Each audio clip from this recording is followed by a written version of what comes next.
The Susan Brender Show is a radio show online broadcasted on YouTube across the United States and globally. The show features guests who speak about health, spirituality, entertainment, and a host of subjects to enlighten people across the nation.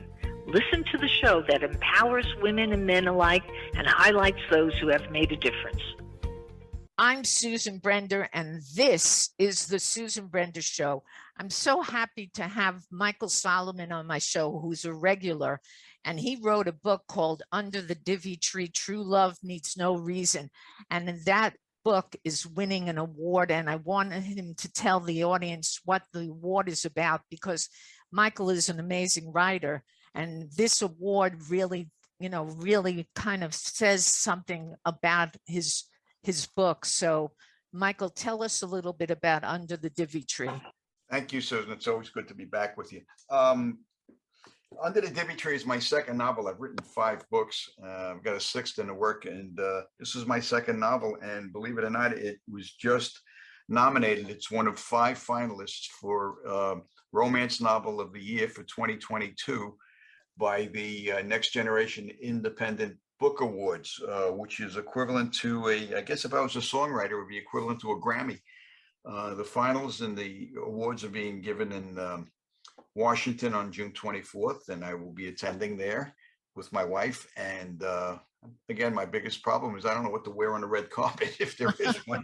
Well, you could figure it out somehow. I think Mona, your wife, will be able to tell you what you can wear. Yeah, I'm not too concerned, but it's an honor to be nominated. It's like almost being nominated for an Oscar. The question is, if you're nominated for an Oscar and you don't win, do you think you'll get the next movie? Probably. But there you go. Yeah. And this deserves to be a movie because the story is so interesting that people will absolutely love it if they had the opportunity. So I'm going to wish you the most success in getting that award, and hopefully that it can be made into a movie. But it's already been picked up by Hollywood, by the way. There you go. The screenplay was written. I was honored to co-write the screenplay with Kathleen McLaughlin, who was part writer on The Blind Side, Some of All Fears, and Salt. So it's in good hands, but it's a matter of somebody greenlighting it, really liking it, and saying, "Let's do this." So, but I wouldn't buy the popcorn yet. But that doesn't matter. I have a riff, and here's my riff. Okay, this is something Kudlow says as well. We have all these mental issues going on in our country. Schools like Sandy Hook, Columbine, the shooting yesterday in Texas.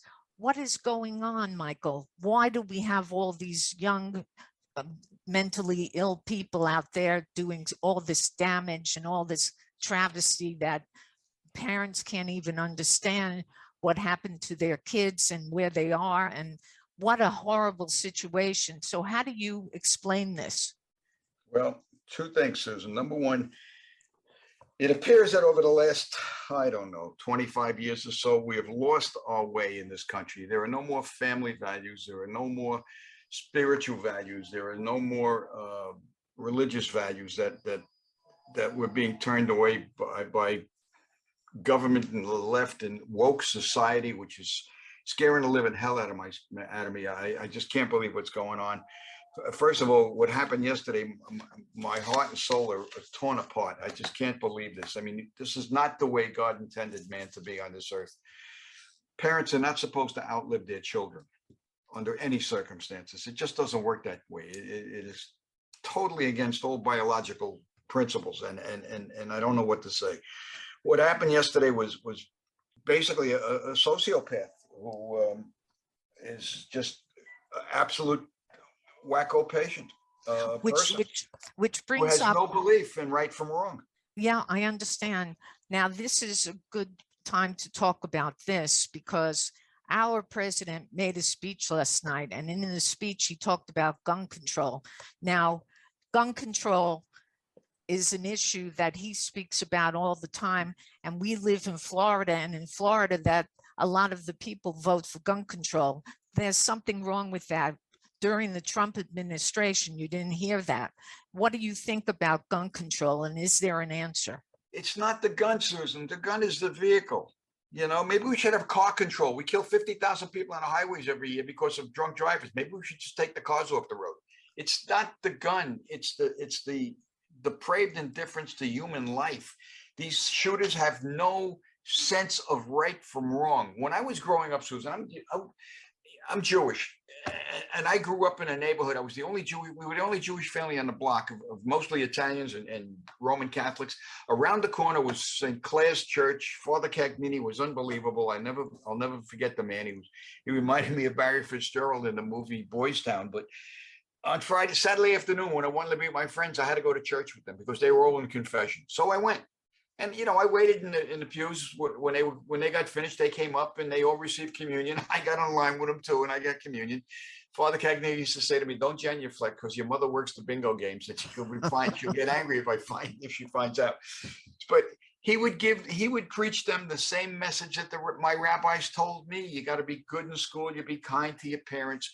You be a good person. Help little old ladies cross the street and all that stuff. And there is a heaven and there is a hell. And we knew as children growing up that, hey, you know, we don't want to go to hell. You know, I mean, it was basically teaching us right from wrong. There's no semblance of that today.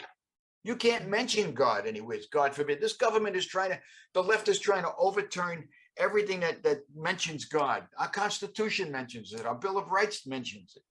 The Declaration of Independence mentions it 3 times on page 1. It's ridiculous. You know, Michael, I have to interrupt you because there are people in our government who say the Constitution is not right. There's something wrong with the Constitution. They want to get rid of it. When you hear that, what do you think? It's like somebody stabbing me in the heart. I mean, the Constitution is based, think about this. The laws in this government are based on the 10 Commandments, the Hammurabi Code, and all of that spiritual stuff. Think about this. All our laws on murder, thou shalt not kill. Where did we find that? Okay. Thou shalt not steal. Thou shalt not covet thy neighbor's wife. Thou shalt be holy on the Sabbath. The blue laws. Where did that come from? That's all out of the 10 Commandments. Yeah. I'm not saying we have to abide by it. We have to go to church or synagogue every time, but we have to put the spirituality back. The Hollywood is just as bad to blame. You see the movies today. I said, my God, who makes these movies? You know, years ago there were things where movies with stars in the 40s and 50s. Yeah, guys got shot in the movies and some of the war movies and everything else. Back to Bataan and all those movies with just about Jimmy Stewart and all these other guys, and you didn't see heads rolling down a mountain like you didn't when they did D-Day and they did Private Ryan. I mean, this Hollywood is making they're glamorizing violence is what they're doing, and the video games are no different. Everything is glamorized today. You got 65 different channels, streaming channels on cable, and they can put out anything they want. Yeah. I mean, it's amazing. It's amazing. You know, it's okay to have a rant like you're talking about all these horrible things going on. And of course, we're dealing with all the different internet issues like on YouTube and on Facebook. What people are saying, people are listening, and the kids are listening. But it's most important, we have to talk about how we can prevent this. Because it's one thing to say, well, this is happening and this is happening, but it's another thing to say, why? Why is it happening and what could be done to prevent it? So what do you think about that? 30, 40 years ago, we were a one-income family. You know, I'm gonna make a statement that I made somewhere else besides. And people thought I was being chauvinistic and everything else, but I don't think I am, because I had psychologists who I've spoken to about this, and they seem to agree with me on a different level. Okay, here goes, and I'm about to get shot from any of your listeners who listen to this podcast. It started with the women's movement, and let me tell you what I mean by that. 40 years ago, women went to work if they had to, and all of a sudden, the women's movement comes along and women suddenly are going to work, not because they have to help support their families, because they've been told by all these leaders and the Betty Friedan's and everybody else that you are powerful, you can go to work, you can do what you want. So what's happened is they've gone to work, and what do? They're making good money, and there's nothing wrong with that. I don't blame them. Listen, there's no reason why a woman shouldn't work if she wants to. But if she's got young children and she wants to put them in the hands of babysitters, or as in some cases where kids as young as 11 or 12 are taking school buses home and babysitting themselves, what are they doing at home all day long? They're watching these videos, they're playing these violent video games, and they're being indoctrinated in a sense. So parents aren't there to see exactly what their kids are doing.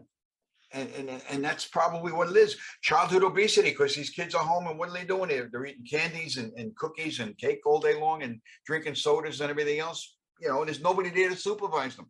So what happens down the road? Women are empowered. There's nothing wrong with that. And I don't have no problems with that at all. But what I'm saying is that when you become empowered and now you're making good money and you don't want to give up your lifestyle, what do? Well, you find babysitters, or you find, kids are becoming latchkey kids. And that's the problem. So this kid that did the shooting out in Texas, I don't know what his background was, but apparently there was no supervision here, or nobody who was watching him, or somebody watching him grow up to realize that they got a problem on their hands and they're going to have to take care of this kid. But nobody did. He grew up to become a sociopath. The other problem was, I said, we're putting religion and spirituality back into our lives. I mean, they're taking God out of everything. They want to take it off our money. They want to take it out of the Pledge of Allegiance.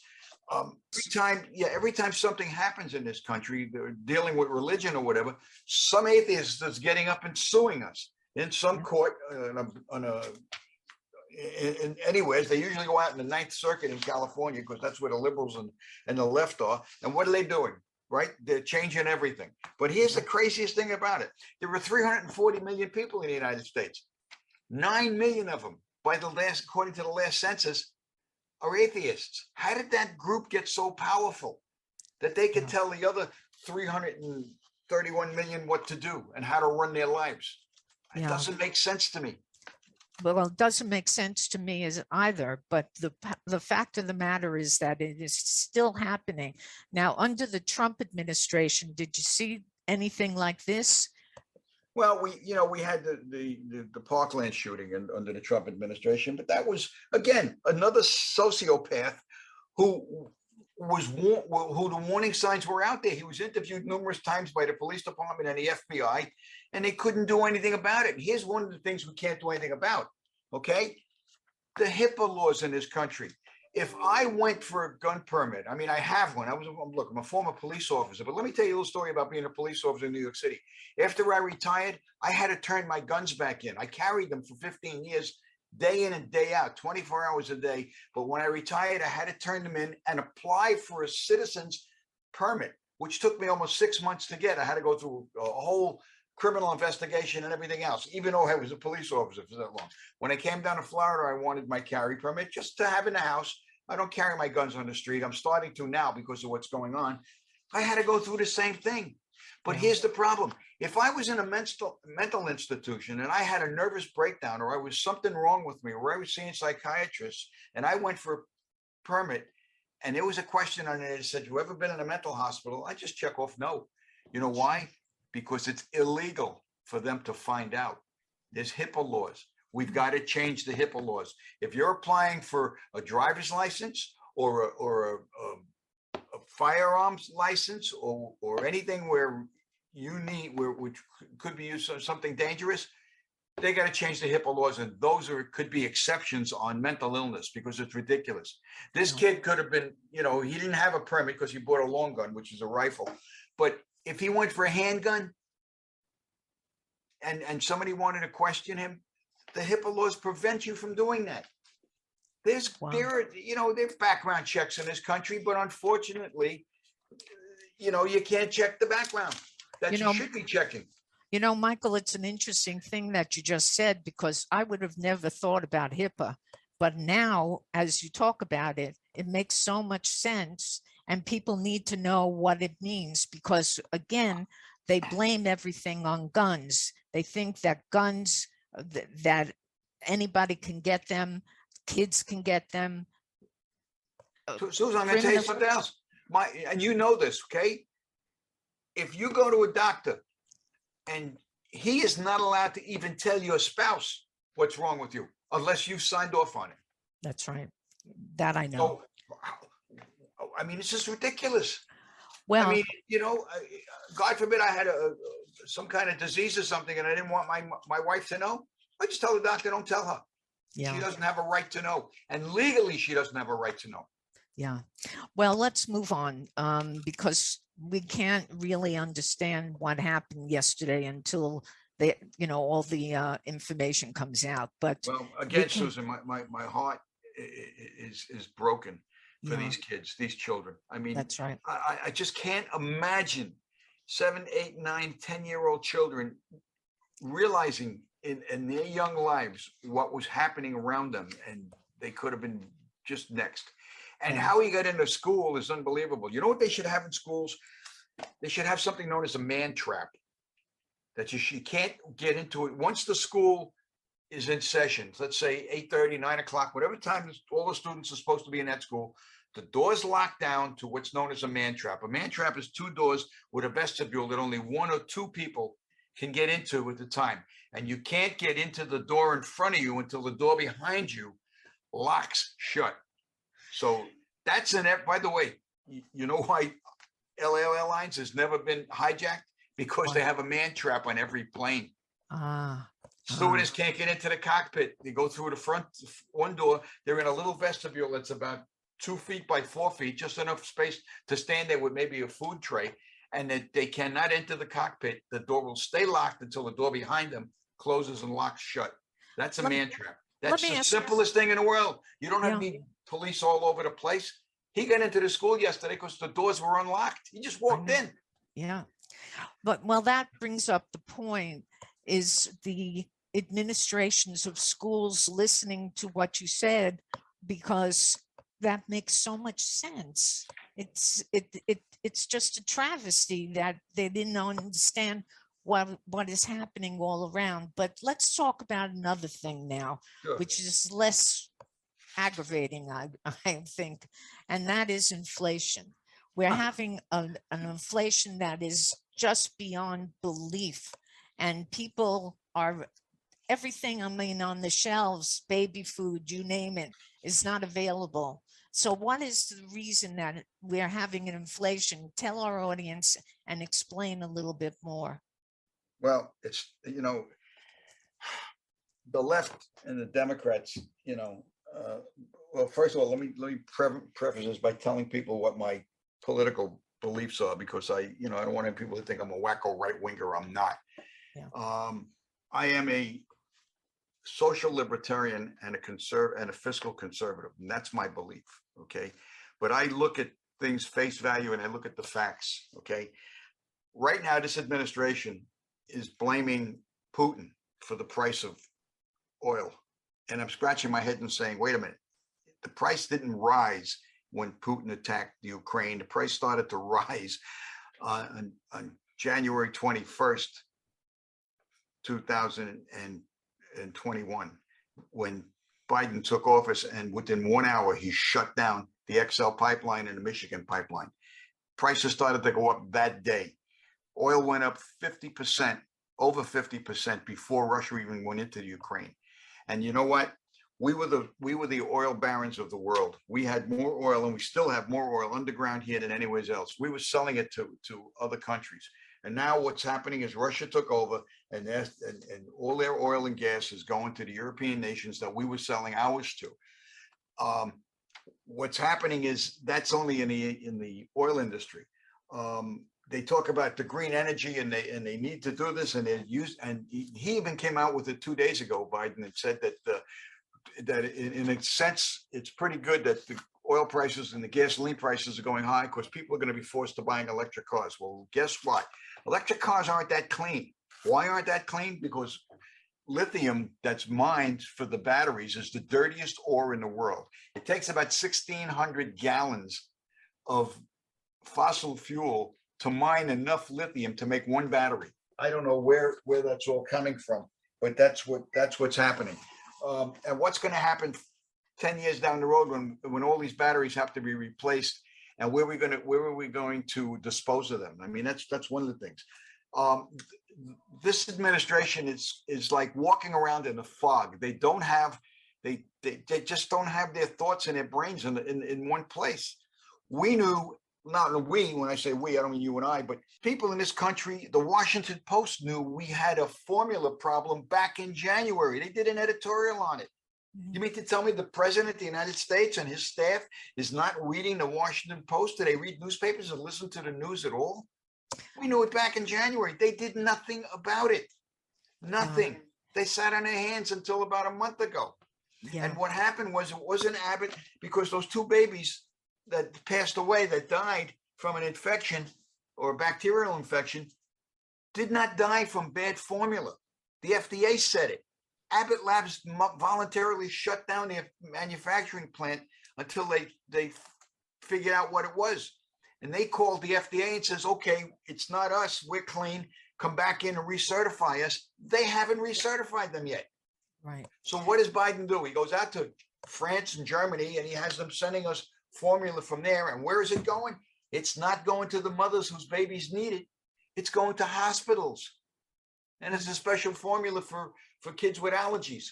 So it's not going to the store shelves. He could have done this months ago. Right. Months ago. Well, that leads us to talking a little bit about the border control, because and when you talk about that, you talk about immigrants coming in and thousands of them, and how do we take care of them? So what is your thoughts on controlling the southern border? Because it is a travesty. If mothers need formula for their babies, go down to the southern border, because that's where they stockpiled it. They're giving it to the kids coming in over the border.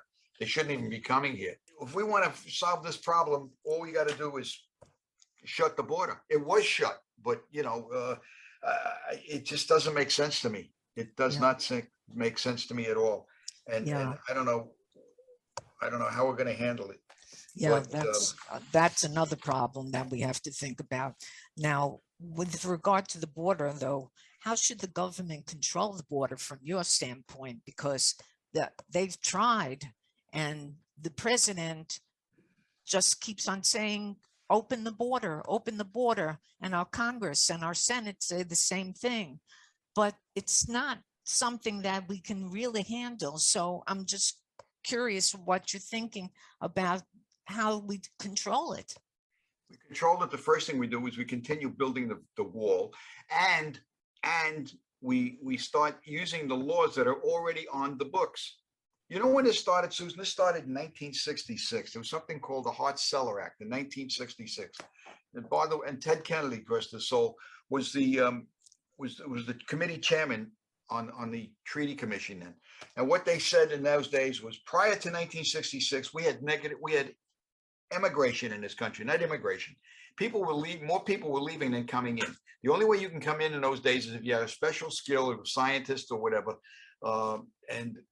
or if you were a direct relative. And I'm not talking about cousins, sister-in-laws, brother-in-laws. You had to be mother, father, brother, or sister. That was it. And you had to apply for a visa, and it cost you hundreds and sometimes thousands of dollars for attorneys, and you got here. From 1929 to 1966, there was no open borders, no immigration, unless you had a special skill.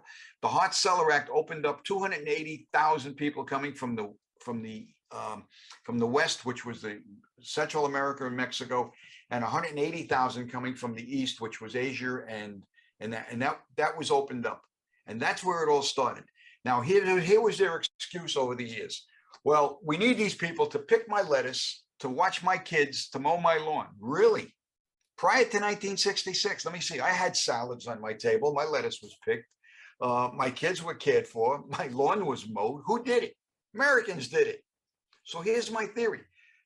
Pay the right wage. I'm not talking about raising the minimum wage to $15 an hour, because that's more than a psychologist with a master's degree makes coming out of college. That's $32,000 a year for flipping hamburgers.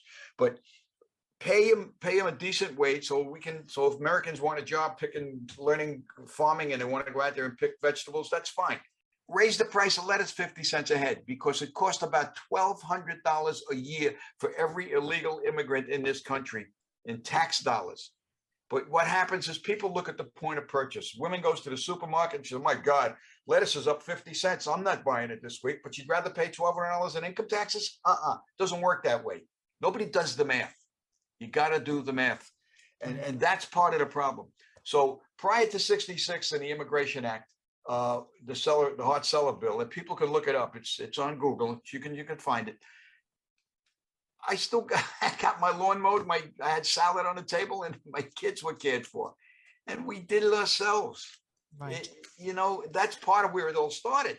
And then it came in, and then you had the Cesar Chavez thing where they wanted to unionize all the farmlet workers and everything else. I don't have a problem with that. But my God, don't say we need these people, because when I was growing up, we didn't need them, and I didn't have any problems. So yeah. Well, I'll tell you something, Michael. You're talking about so many different things, and I wish we can actually have more time, but we don't. So what I would like you to tell people again is, under the Divy Tree, the true love needs no reason, how they can get it and where they can get it, and a little bit more, just if you would tell them about the award again, I would like them to know Thank you, about Susan. it. You can find out about a book by going on my website, michaelsolomonbooks.com, or successtalkinc.com. That's INC, not INK. The book was number 8 on the bestseller list, in the Amazon bestseller list, and it's been nominated for Best Romance Novel of 2022. As a matter of fact, Yahoo Newsfile said if you read one book in 2022, this should be it. So that was a nice surprise Absolutely. for me. And that's basically it. And I do book talks and speaking in various organizations all over the country. And I'm just enjoying myself in my old age and retirement. Well, there you go. Well, thank you so much, Michael Solomon, for being on the Susan Brender Show. It's always a pleasure. My pleasure, Always. Susan. Thank you.